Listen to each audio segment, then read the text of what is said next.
रामधारी गुप्ता, प्रतिलेखन संख्या 34 एवं 35। उपाध्यक्ष महोदय, इसमें कोई संदेह नहीं है, लेकिन कई स्थानों पर देखा गया है कि काफ़ी काम हो रहा है, जबकि कुछ को इतनी उपेक्षा की दृष्टि से देखा जाता है कि वहाँ काम न होने के कारण वे इलाके विकास की दृष्टि से पीछे रह जाते हैं। मैं उत्तर प्रदेश का उदाहरण आपके सामने रखना चाहता हूँ। वहाँ पर चाहे उद्योग धंधों की योजना हो या किसी अन्य विकास के विषय में हो, दूसरे राज्यों की तुलना में वहाँ बहुत कम काम हो रहा है और वह पिछड़ता ही चला जा रहा है। माननीय अध्यक्ष महोदय, इस विधेयक के संबंध में इस सदन के इधर के बैठने वाले लोगों ने और उधर के बैठने वाले लोगों ने बहुत सी बातें कही हैं। जैसा कि यह विधेयक है, इसको अभी प्रवर समिति के सामने विचार के लिए जाना है और वहाँ से विचार होने के बाद यह सदन के सम्मुख फिर से विचार के लिए प्रस्तुत किया जाएगा। तब माननीय सदस्यों को पूरे तरीके से यह अधिकार होगा कि जहाँ तक इसके अनुबंधों का संबंध है उसमें परिवर्तन कर सकते हैं या उनको हटा सकते हैं। कल से जो बातें हो रही हैं वह सब नोट की गई हैं और मैंने बहुत सी बातों को सुना है। प्रवर समिति में उन सब बातों पर विचार किया जाएगा। बहुत से माननीय सदस्यों ने इस तरह की बातें कही हैं, वह बहुत आवश्यक मालूम हुई है और जैसा कि मैंने कहा है कि उन पर विचार किया जाएगा।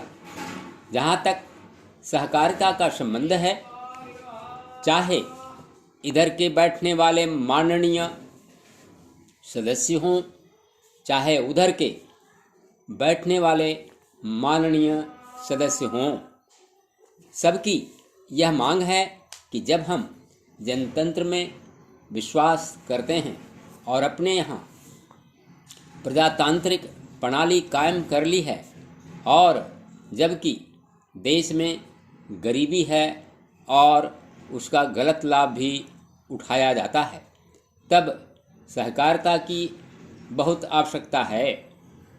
इसको रोकने की आवश्यकता है, यह सभी लोग की राय है।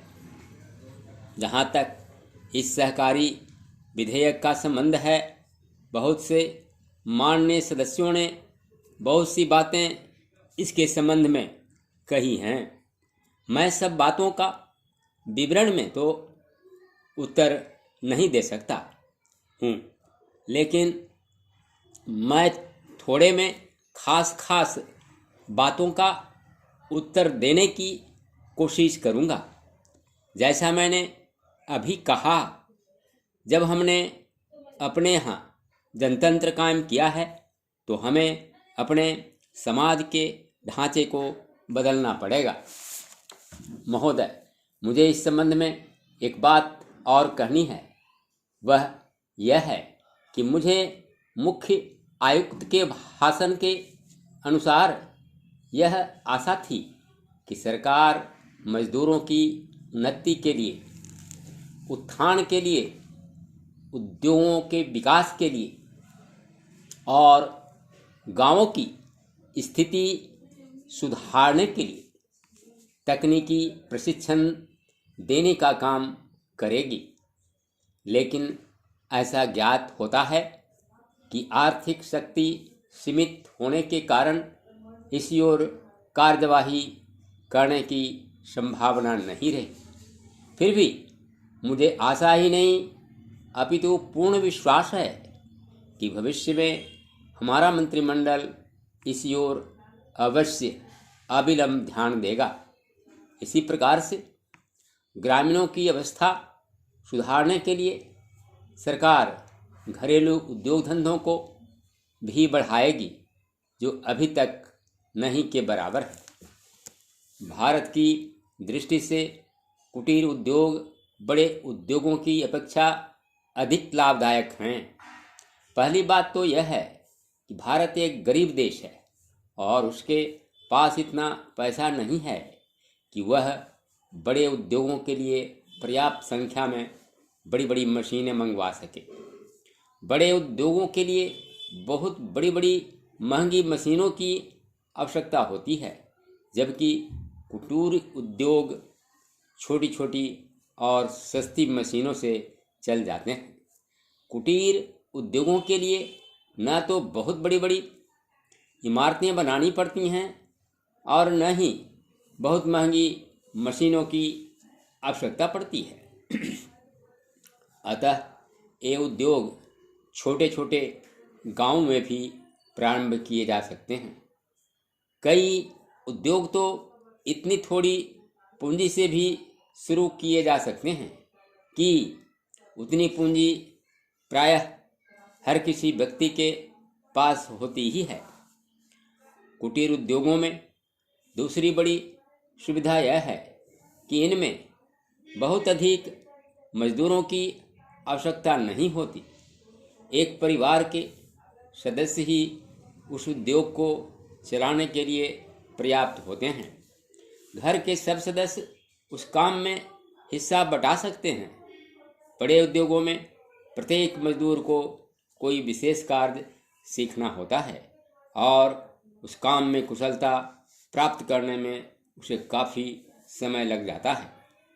तीसरी चीज़ जो मैं आपके सामने रखना चाहूँगा वह यह है कि जो विचार और सुझाव आपके सामने प्रस्तुत किए गए हैं वे एक पवित्र, शुद्ध और जनता व प्रांत के हित को ध्यान में रखकर ही प्रस्तुत किए गए हैं और मुझे पूर्ण विश्वास है कि बिना किसी दलगत भावना के शिकार हुए आप उनकी जांच करेंगे और यदि वे जनहित की कसौटी पर खरे उतरें तो उन पर कार्रवाई करेंगे।